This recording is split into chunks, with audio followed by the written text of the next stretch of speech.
소심하다고 생각할 정도로 제 인생에서는 큰 사건들이 일어난 적이 없어요. 병원에 입원할 정도로 다친 적도 없고 경찰서에 가본 적도 없이 무난하게 잘 살아왔던 것 같습니다.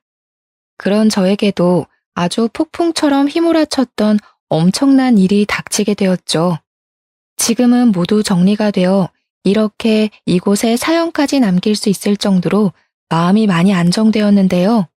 그때는 정말 너무 힘들었고 제 인생이 완전히 바닥까지 갈 수도 있는 상황이었으니 지금 생각해도 아찔하네요.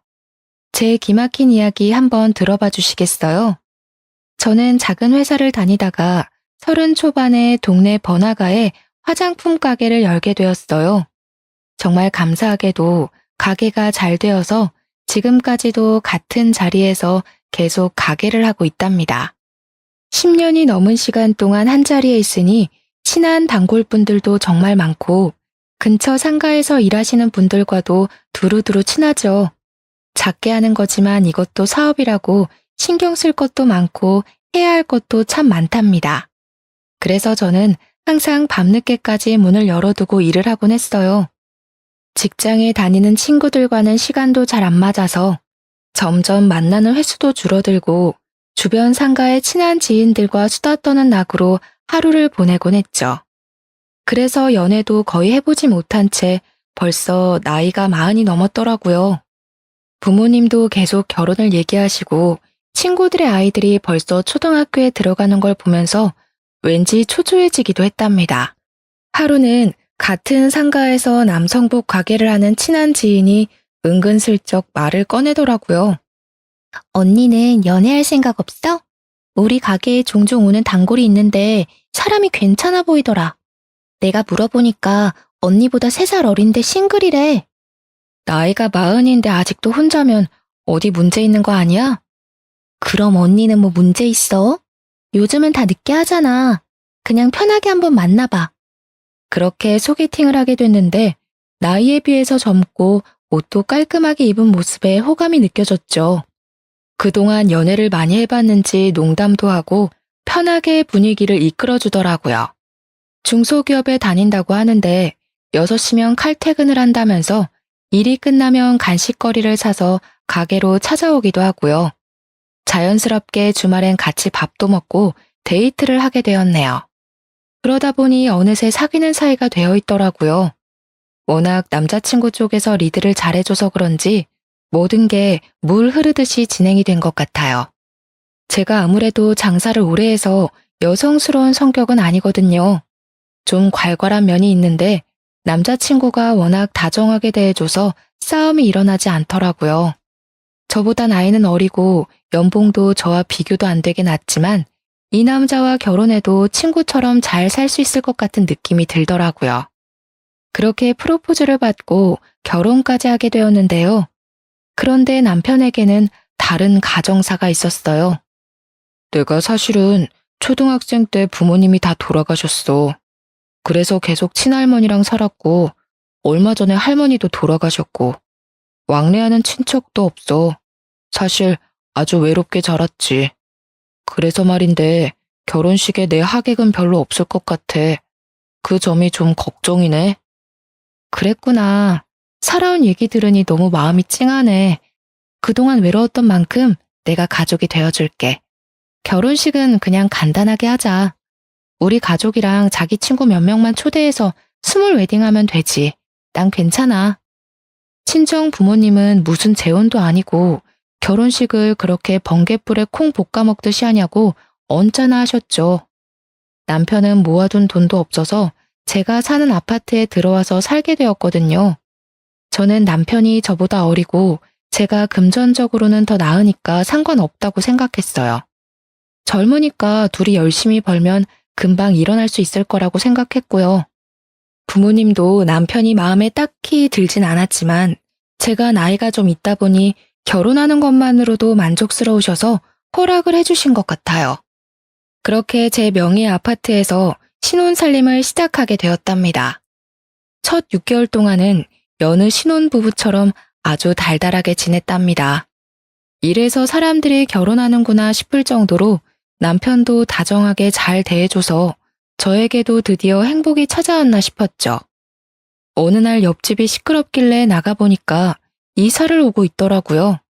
그리고는 몇 시간이 지나고 초인종이 울리더라고요.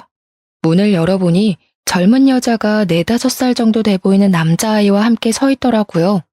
사람 좋게 웃으면서 저에게 떡 접시를 내밀었죠. 오늘 옆집에 이사 왔어요.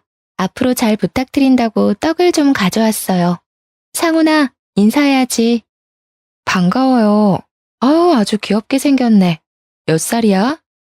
4살이에요. 혹시나 아이가 시끄럽게 해도 이해 조금만 부탁드려요. 저희는 괜찮아요. 우린 저녁 늦게나 들어와서 듣지도 못할 텐데요. 남편분이랑 둘이 사시는 거예요? 부럽네요. 전 애기랑 둘만 살거든요. 제가 당황해서 대답을 고민하던 사이 갑자기 애가 우리 집으로 쏙 들어가 버리는 거예요. 애를 잡으려고 옆집 여자도 저희 집으로 들어왔습니다. 그래서 얼떨결에 같이 차 한잔 마시면서 이야기를 더 나누게 되었죠. 저보다 7살이나 어린데 혼자 아이를 키운다니 짠한 마음이 들더라고요. 대화해보니 나쁜 사람 같지 않고 해맑은 성격인 것 같아서 조금씩 친해지게 되었답니다. 아이가 어린이집에 가는 시간 동안 잠깐 아르바이트를 하는 게 전부라 형편도 그렇게 좋아 보이진 않더라고요. 저도 결혼을 했으니 저와 남편을 닮은 아이를 갖고 싶은 마음이 컸거든요. 그래서 나름대로 노력을 하고 있는데 잘 되지 않아 병원에 가야 될지 걱정을 하던 차였어요. 옆집 아이를 보니 저를 보고 웃고 장난치는데도 너무 귀엽고 예뻐서 저런 아들 하나 가졌으면 좋겠다는 생각이 저절로 들더라고요. 그러다 보니 아이하고도 장난치며 점점 스스럼 없이 지내게 되었죠. 제가 화장품 가게를 하다 보니 샘플이나 남는 화장품이 많거든요. 그래서 몇 번 화장품을 가져다 주니까 자기 나름대로 남을 묻혔다고 가져다 주고 과일도 갖다 주면서 서로의 집을 왕래하는 경우도 늘어나게 되었어요. 하루는 남편과 함께 출근하려고 현관문을 열었는데 마침 옆집 여자도 나오더라고요. 그런데 운동을 하러 가는 건지 착 달라붙는 레깅스와 짧은 티셔츠를 입고 있더라고요. 옆집 여자의 늘씬한 라인이 그대로 드러나는 옷이었어요. 어머, 언니, 딱 마주쳤네요. 어머, 남편분은 처음 뵙네요. 안녕하세요. 옆집 여자가 간드러지는 목소리로 남편한테 인사를 하더라고요. 남편도 옆집 여자를 빤히 보며 인사를 하는데 기분이 좀 그렇더라고요. 옆집 여자는 현관 복도에 배달된 생수 상자를 옮기려는 듯이 엉덩이를 높게 쳐들고 상자를 낑낑대며 밀기 시작하더라고요.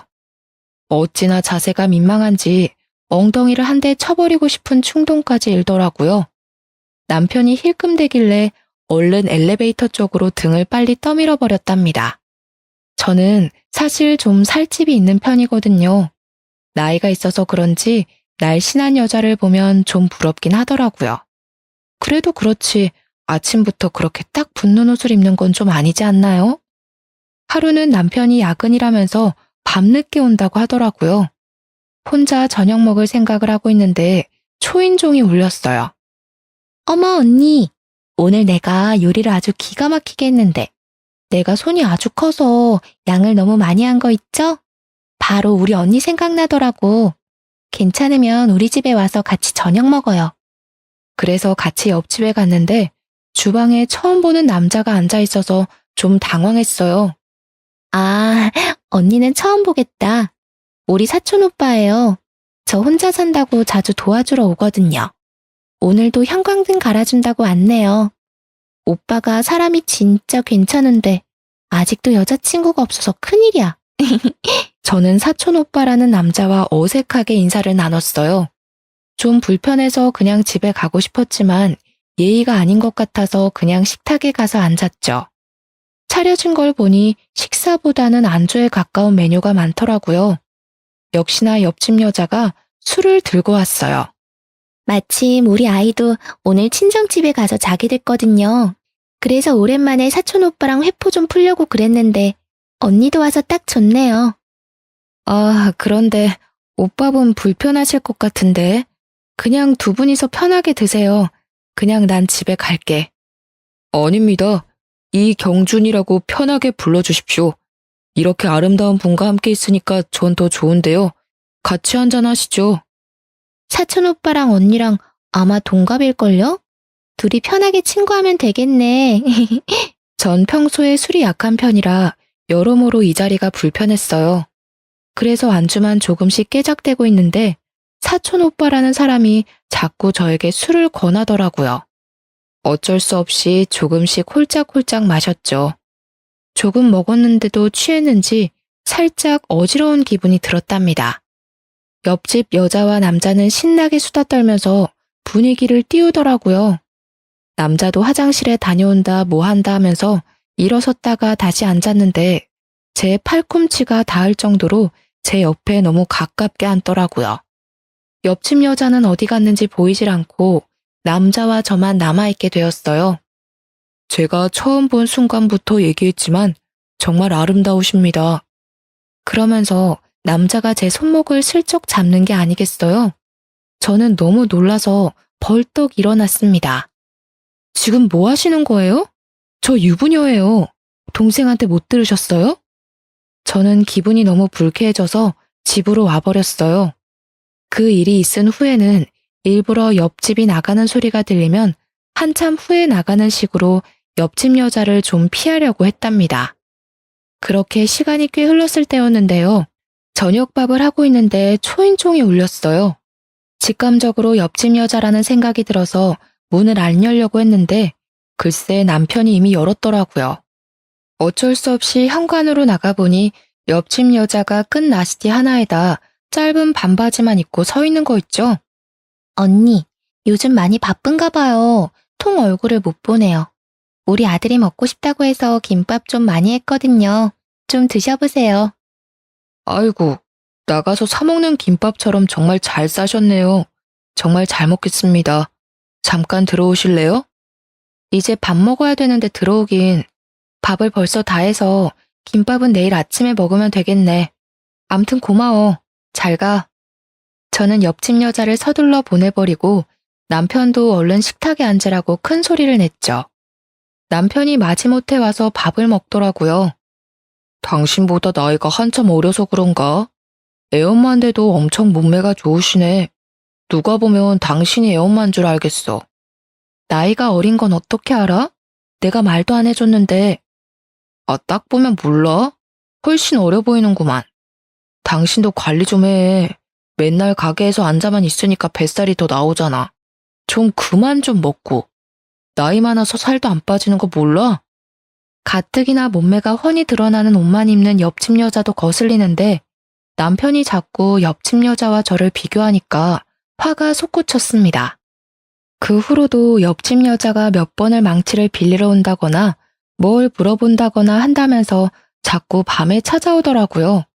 그때마다 남편하고 얼마나 간드러지게 대화를 하는지 한 번은 날 잡아서 말을 좀 해야겠다고 생각하고 있었죠. 남편이 계속 늦게 들어오고 대화도 예전처럼 많지도 않아서 같이 있으면 좀 서먹한 느낌까지 들더라고요. 이럴 때 아기가 있으면 아기 재롱에 같이 웃기도 하면서 살면 얼마나 좋을까 하는 마음이 자꾸 생기더라고요. 하지만 한약도 먹어가며 노력을 해봐도 좋은 소식은 쉽게 찾아오지 않았답니다. 온 신경이 아기 생각에 쏠려서 한 달 한 달 기대와 실망을 반복하며 지내니 제 자신조차도 황폐해져가는 기분이 들었어요. 밖에서 저보다 나이 어린 여자들이 유모차를 끌고 가는 모습을 보면 얼마나 부럽고 좋아 보이던저. 나는 저런 행복을 영영 느껴보지 못하는 게 아닐까 하는 조급함이 밀려오고 좀 더 어릴 때 결혼을 했어야 했다는 후회도 들곤 했어요. 남편과의 사이를 좀 돈독하게 만들어 보려고 오랜만에 주말에 밖에서 데이트를 하자고 했죠. 남편이 어찌나 귀찮은 표정으로 싫은 티를 내던지 서운하더라고요. 어르고 달래서 현관문을 나서는데 옆집에서도 인기척이 나는 게 아니겠어요? 옆집 여자가 착 붙은 원피스를 입고 아들 손을 잡고 나오더라고요. 어머, 언니. 오늘 너무 이쁘시네요. 어디 좋은 데 가세요? 주말이니까 남편이랑 데이트 좀 하려고. 어머, 너무 부럽네요. 어디 가는데요? 저도 날씨 좋아서 우리 아들이랑 산책하려고 나온 거거든요. 그때 아이가 남편에게 달려오더니 남편 손을 탁 잡는 게 아니겠어요. 남편이 당황해서 저와 옆집 여자를 번갈아 가면서 쳐다보더라고요. 아이가 남편 손을 막 잡아 끌고 엘리베이터 앞으로 가서 어쩔 수 없이 같이 나가게 되었어요. 아파트를 나서서 걸어가는데 아이가 남편 손을 꼭 잡고 걷고 그 옆에 어느새 옆집 여자가 붙어서 걸어가고 있더라고요. 엄격결에 저는 맨 뒤로 뒤처져서 따로 걷게 되었죠. 그때 지나가던 할머니들이 세 사람을 보면서 한마디씩 하더라고요. 아이고, 날이 좋아서 가족이 놀러 가나 보네. 좋을 때다, 좋을 때야. 아기가 지아빠를 쏙 빼닮았네. 마누라가 훨씬 어린가 보네. 남편은 들은 건지 안 들은 건지 그저 애 손에 끌려서 쫄쫄 따라가고만 있었죠. 뒤에서 세 사람을 보니까 할머니들 말대로 잘 어울리는 것 같아서 왠지 서글픈 기분이 들더라고요. 그래서 얼른 앞으로 달려가서 남편 팔짱을 끼고 걸음을 재촉했어요. 우리가 극장에 가야 돼서 좀 서둘러야 할 것 같네요. 그럼 다음에 봐요. 제가 남편을 데리고 빨리 걸으니까 옆집 여자가 입을 삐죽이더라고요. 저는 그렇게 옆집 여자와 아이를 남겨두고 남편과 차를 타고 출발을 했죠. 그렇게 남편과 극장에 갔지만 남편이 자꾸 틱틱대서 분위기를 다 망치고 말았어요. 결국 대판 싸우고 저녁도 안 먹고 집에 와서 쫄쫄 굶었답니다. 그렇게 남편과 저는 숨만 쉬어도 싸우기 시작했는데요. 결혼 초기만 해도 남편은 생활비를 꼬박꼬박 줬었거든요. 금액은 사실 적었지만 고마운 마음으로 받아서 아껴 쓰려고 노력했어요. 사실 벌이는 제가 더 괜찮았기 때문에 그걸로 남자 자존심을 갉아선 안 된다는 마음이 커서 제가 얼마 버는지도 말하지 않았었고요. 그런데 시간이 갈수록 남편이 자꾸 돈을 요구하기 시작하더라고요. 어느 날은 10만 원, 어느 날은 50만 원, 이런 식으로 자잘하게 자꾸 돈을 빌려달라고 했어요. 저는 그때마다 계좌이체를 바로 해주었는데요. 큰 금액이 아니니까 부부 사이에 바로 달라고 하기에도 좀 그렇더라고요. 그래서 그냥 남편에게 용돈을 준다고 생각하고 넘기고 있었죠. 그런데 한 달에 많게는 100만 원도 달라고 하는 식으로 계속 요구하니까 매출이 없는 달은 생활하기가 너무 힘들더라고요. 속은 부글부글 끓었지만 일단 지켜보자는 마음으로 참고 있었죠. 그런데 하루는 저녁에 들어와서 이런 말을 하는 게 아니겠어요? 회사가 좀 어려워져서 당분간 월급이 좀 밀릴 것 같은데 어떡하지? 의리가 있는데 바로 관두기도 그렇고 말이야. 앞으로 생활비는 못 줄 것 같아. 언제까지 월급을 안 준대? 그러면 새로운 회사를 좀 찾아보는 게 낫지 않아? 사장님이랑 내가 쌓아온 정이 있는데 어떻게 바로 팽하냐? 너는 장사를 해서 그런지 참 매정하다.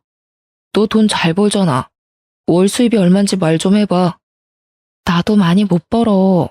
당신 월급보다 좀 더 많은 정도야. 거짓말하지 마. 남편한테는 솔직하게 말을 해줘야지. 내가 뭐 네 돈 들고 도망이라도 간대? 왜 그렇게 숨겨? 한 달 매출이 얼만데? 매달 들쑥날쑥이라 딱 말하기가 좀 그래서 그래. 그럼 월급 다시 받을 동안 내가 알아서 생활비 내고 다 할 테니까 걱정하지 마. 그럼 됐지? 아씨, 진짜 비싸게 구네. 대충 얼마인지 말하면 될걸. 네가 이렇게 우리 사이에 벽을 만드니까 그렇게 갖고 싶다는 애도 안 생기는 거 아니야. 그게 무슨 황당한 논리야? 매출 알고 싶어하는 당신이 더 어이없어. 나도 당신 월급 정확히 모르잖아. 생활비도 그동안 30만 원 줬으면서 뭐 얼마나 많이 줬다고. 너 참 사람 은근히 무시한다. 옆집 여자 좀 봐. 말도 얼마나 사근사근하게 하고 남자를 시켜 세워주냐? 가서 좀 배워. 뭐? 지금 말 다 했어? 그리고 당신이 옆집 여자를 얼마나 한다고 그딴 소리를 해. 제가 화를 내자 남편은 짜증을 내면서 얼른 안방으로 들어가 버리더라고요. 맞아요. 생활비 30만 원 받으면서 저녁마다 고기 반찬해서 차려주고 청소며 빨래며 살림도 다 한 게 바로 접니다. 저는 그래도 혼자 일하니까 남편은 회사에서 얼마나 사람들에게 시달릴까 싶어 제가 다 도맡아 했어요. 저보다 나이도 어리지만 그래도 남편이니까 청소기 한 번을 돌린 적이 없어도 대우해 주려고 노력했네요. 그랬더니 점점 도가 지나치더라고요. 집에 오면 고개를 핸드폰에 쳐박고 저를 한번 쳐다보지도 않은 날이 늘어났답니다. 제가 대화를 해보려고 하면 귀찮아하면서 오만상을 찡그리고요. 당연히 아기를 준비하는 과정도 성의가 없었죠. 약속을 미루기 일쑤고 술 먹고 밤 늦게 들어오기도 하고요. 그런 남편의 모습을 보며 저도 점점 마음을 닫게 되더라고요. 늦게 결혼한 만큼 알콩달콩하며 행복하게 살고 싶었는데 이건 집에 청소년 남자애를 키우는 기분이 들기까지 했어요. 제가 원하던 결혼의 모습과는 너무 달라서 이럴 바엔 차라리 예전처럼 혼자 자유롭게 살고 싶다는 마음이 들었죠. 그러던 어느 날 남편의 숨겨진 모습을 보게 된 날이 있었어요. 어김없이 술 냄새를 풍기며 밤 늦게 들어와서는 방으로 들어가려는 제 팔목을 거칠게 잡더라고요. 나 차 좀 바꿔줘. 사고가 나서 차가 없어. 뭔 소리야? 말을 똑바로 해. 차가 없다니. 사고는 언제 났는데 이렇게 멀쩡해? 아무튼 사고 나서 차 폐차시켜버렸으니까 당장 차 좀 한 대 뽑아줘. 당신 능력 있잖아. 응? 야밤에 뭔 홍두깨 같은 소리를 하고 있어. 오늘 아침만 해도 멀쩡했던 차를 폐차시킨 게 말이 돼? 그럼 당신도 병원에 있어야지. 폐차시켰단 증거 있어? 증거 보여줘봐. 아이씨, 무슨 증거야. 누가 꼰대 아니랄까봐 진짜. 야, 하늘 같은 남편이 차 뽑아달라면 알았다고 하면 될 것이지. 뭔 말이 그렇게 많아? 안 되면 할부로라도 사줘. 당장 타고 다녀야 될 거 아니야. 내가 내일 계약할 테니까 당신이 명의만 좀 빌려줘. 말도 안 되는 소리 그만해. 차 사기만 해봐.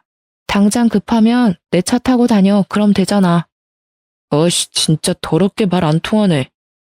남편은 갑자기 소리를 지르면서 집안의 물건들을 다 내던지기 시작했어요. 텔레비전부터 시작해서 청소기, 그릇들까지 닥치는 대로 깨부수는데 너무 놀라고 무서웠답니다. 남편이 이렇게 폭력적인 모습이 있는지 전혀 몰랐었는데 눈까지 희번뜩해서 난장판을 치는 걸 보니 내가 생각했던 사람이 아니었다는 생각이 퍼뜩 들더라고요. 저는 울면서 그만하라고 소리를 질렀어요. 남편은 씩씩대며 집안을 휘젓고 다니다가 문을 박차고 나가버리더라고요. 그렇게 남편은 3일 동안 집에 들어오지 않았어요. 저는 혼자서 남편이 부순 물건들을 다 치워야 했죠. 지금도 그때 혼자 울면서 집을 정리했던 기억을 떠올리니 당시에 비참했던 기분이 떠올라 눈물이 날 것 같네요. 저 역시 남편에게 연락도 하지 않았는데 저녁에 집에 가보니 아무 일도 없었다는 듯이 텔레비전을 보고 있더라고요. 그러고는 자연스럽게 저한테 말을 걸고 그 일이 있었던 이전처럼 행동하는 게 아니겠어요? 지금 생각해보면 그때 남편이 하는 대로 넘어갔으면 안 되었는데 바보 같던 저는 사과 한마디 못 받고 그렇게 구렁이 담 넘어가듯이 넘어가는 남편을 받아줬네요. 저도 장사를 하니까 말하는 걸로는 지지 않는 편인데 남편은 진짜 못 이기겠더라고요. 상황에 맞춰서 얼마나 말을 잘하고 잘 넘기는지 어느새 남편한테 끌려다니는 상황이 되곤 했답니다. 그렇게 다시 평범한 일상을 지내고 있었는데 가게로 옆집 여자의 사촌 오빠가 찾아온 게 아니겠어요. 어떤 남자 손님이 자꾸 저를 흘깃거리길래 말을 건네려고 가까이 가보니 그 남자더라고요. 제가 놀라서 쳐다보니까 남자가 씩 웃는데 기분이 좀 그렇더라고요. 그동안 잘 지내셨어요? 제가 찾아와서 놀라셨죠? 아, 네. 좀 당황스럽네요. 화장품 사러 오신 거예요? 여기가 제가 하는 가게인 거 알고 오신 거예요? 네. 이 근처에 뭐 사러 왔다가 여기서 화장품 가게 하신다고 사촌 동생이 말했던 게 기억이 나서요.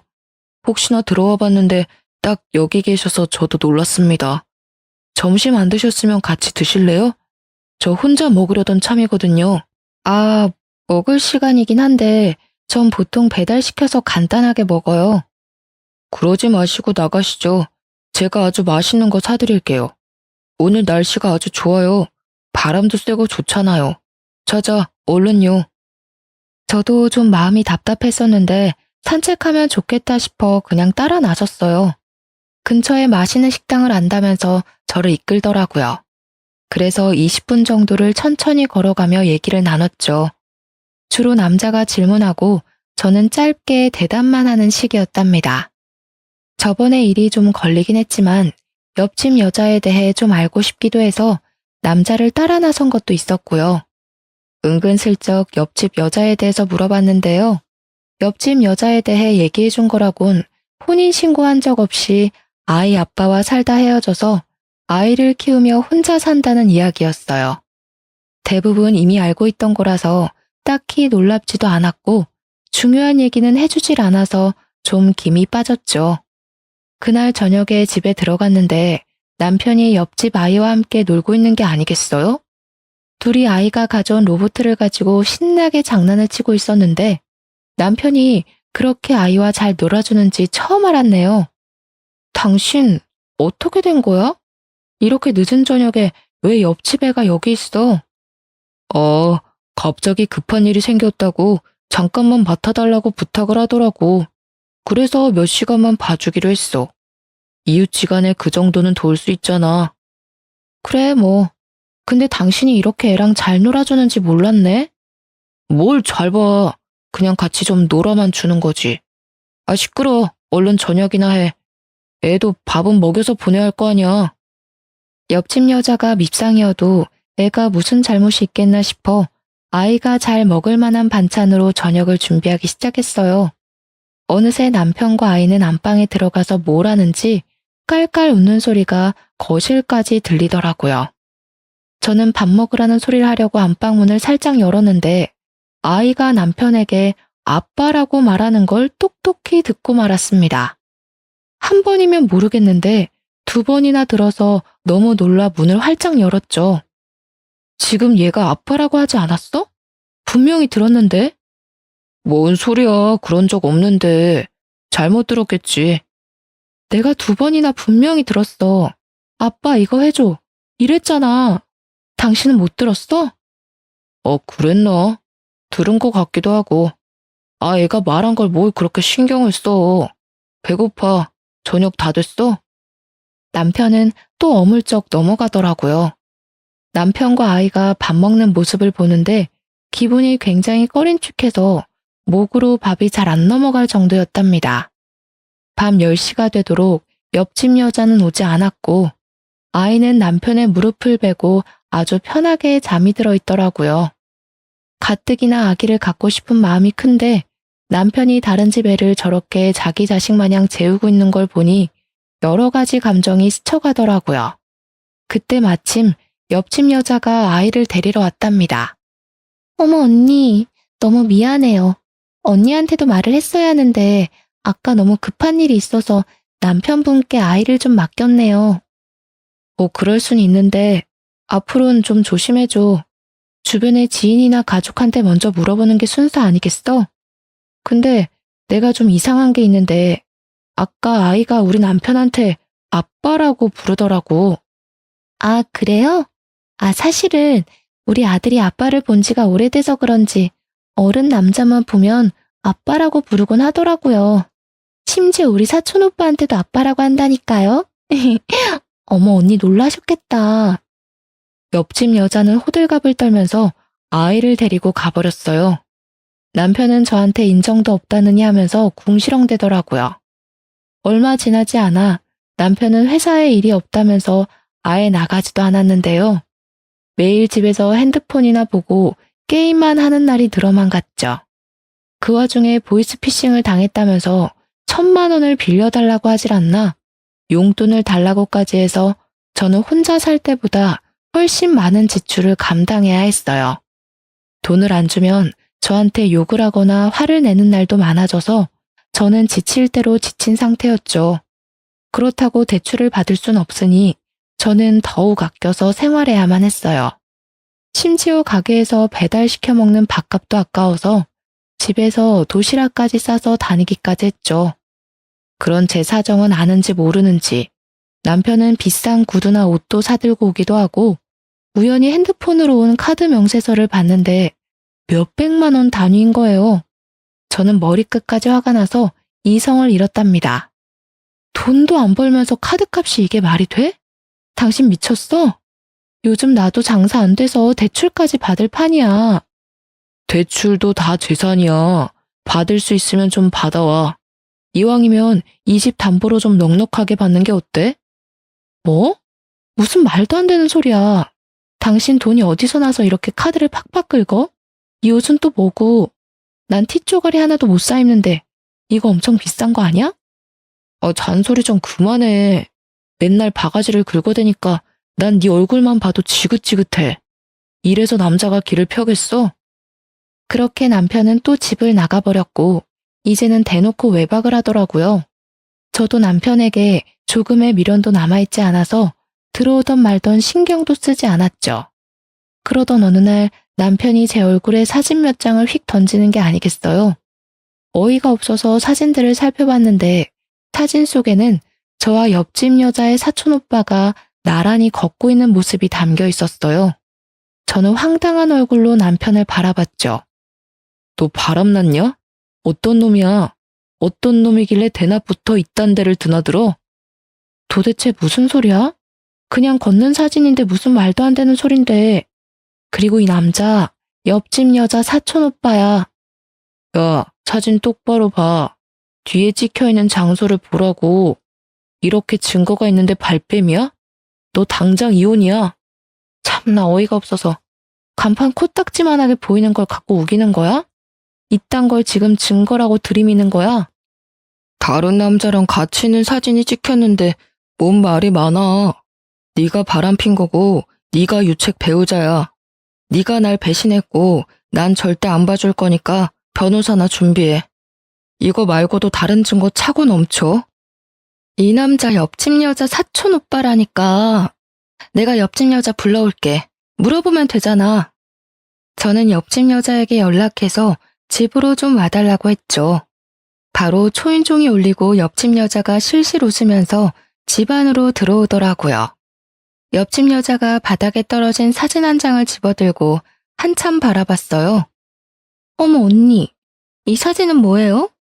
우리 사촌 오빠랑 바람난 거예요? 어머 웬일이야. 거봐, 이분도 나랑 같은 말을 하시네. 감히 나 몰래 다른 놈을 만나? 내가 무조건 소송 걸 거야. 어쩐지 우리 사촌 오빠가 요즘 만나는 여자가 있다고 하더니 그게 언니였는지는 상상도 못했네요. 아, 그러셔? 그럼 어디 다른 증거도 좀 보여줘봐. 이까짓 거로 소송한다니 머리가 떨어져도 한참 떨어지는 거 아니야? 그럼 이건 어때? 이 정도는 돼야지. 저는 남편 핸드폰으로 동영상 하나를 전송했어요. 동영상을 보기 시작한 남편의 얼굴이 사색이 되어 가더군요. 동영상 안에는 남편과 옆집 여자 그리고 사촌 오빠가 커피숍에서 대화를 나누는 장면이 찍혀져 있었거든요. 아, 진짜 돈 뜯어내기 더럽게 어렵다니까. 이번에 1,000만 원도 간신히 뜯었어. 이 뚱땡이랑 언제까지 살아야 되냐? 역겨워 죽겠어. 빨리 끝내고 싶다, 진짜. 조금만 참아, 자기. 증거 조금만 더 만들면 바로 작업 들어가자. 나도 우리 자기 그 여자 옆에 두는 거 살 떨리기 싫어. 남편과 옆집 여자는 하얗게 질린 얼굴로 서로를 멍하게 바라보고 있더라고요. 저는 남편에게 다가가서 뺨을 아주 세게 때렸어요. 그리고 남편의 멱살을 잡고 거칠게 흔들기 시작했어요. 뭐? 내가 유책 배우자라고? 누가 누굴 배신해? 야, 이 버러지만도 못한 사기꾼아. 네가 어떻게 나한테 이래? 여보, 다 오해야. 이걸 어디서 봤는지 모르겠는데 이건 분명히 조작이야. 난 이 여자를 밖에서 만난 적도 없는데 어떻게 이런 게 찍혀. 이건 날 모함하는 거라고. 개풀 뜯어먹는 소리 하고 있네. 네가 뭐 얼마나 대단한 작자라고 누가 널 모함해. 둘이서 연극하면서 나 하나 바보 천치 만드니까 기분 좋았니? 아주 신났어. 저는 바로 옆집 여자의 머리채를 확 휘어잡고 거칠게 양옆으로 흔들기 시작했어요. 머리카락을 한 움큼 뽑고서는 비명을 지르는 옆집 여자를 바닥으로 밀어버렸죠. 옆집 여자가 고개를 바닥에 박고 덜덜 떨고 있더라고요. 사기칠 위인도 못 되는 이 무식한 것들아. 니네야말로 바닥까지 떨어질 준비해. 언니, 잘못했어요. 한 번만 봐주세요. 너무 살기가 어려워서 그랬어요.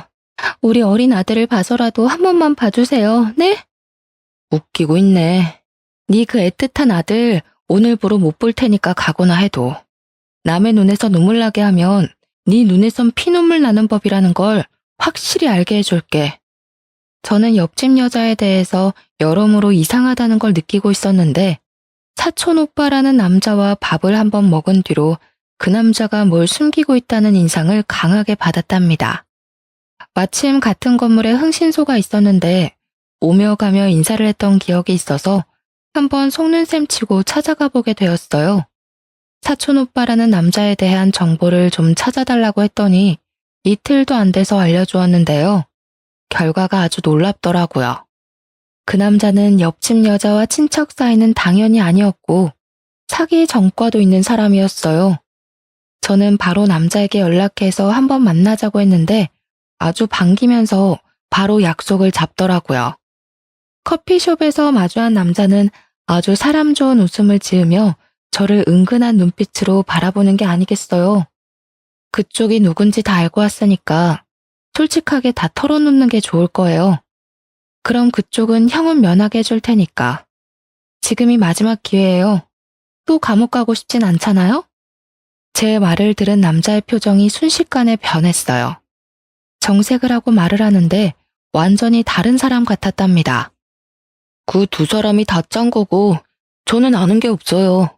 그냥 그쪽이랑 바람만 펴주면 3천만 원 준다고 해서 하게 된 거예요. 우리가 지금까지 뭘 한 것도 없고 난 잘못한 거 없잖아요. 난 빼줘요. 그니까 지금 싹 털어놓고 나한테 협조하라고요. 그리고 두 사람이랑 만났을 때 얘기하는 거 동영상 찍어서 나한테 넘겨요. 남자는 다시 감옥에 가는 게 싫었는지 바로 남편을 배신하고 모든 진실을 털어놓더라고요. 사실 남편과 사촌 오빠라는 그 남자는 20대 때부터 알고 지낸 친구 사이라고 해요. 둘 다 사기죄로 구치소에 갔을 때 만나서 지금까지 서로 사기치는 걸 도와주는 관계였던 거죠. 남편은 반반한 외모 믿고 외로운 여자들한테 접근해서 사귀는 척하면서 돈을 빌리고 사업한다고 투자도 받는 식으로 사기를 치고 다녔다고 해요. 그러다가 소송 이혼을 해서 승소하면 여자의 재산의 절반까지 받을 수 있다는 걸 알게 돼서 작정하고 사기 결혼까지 하기로 한 거죠.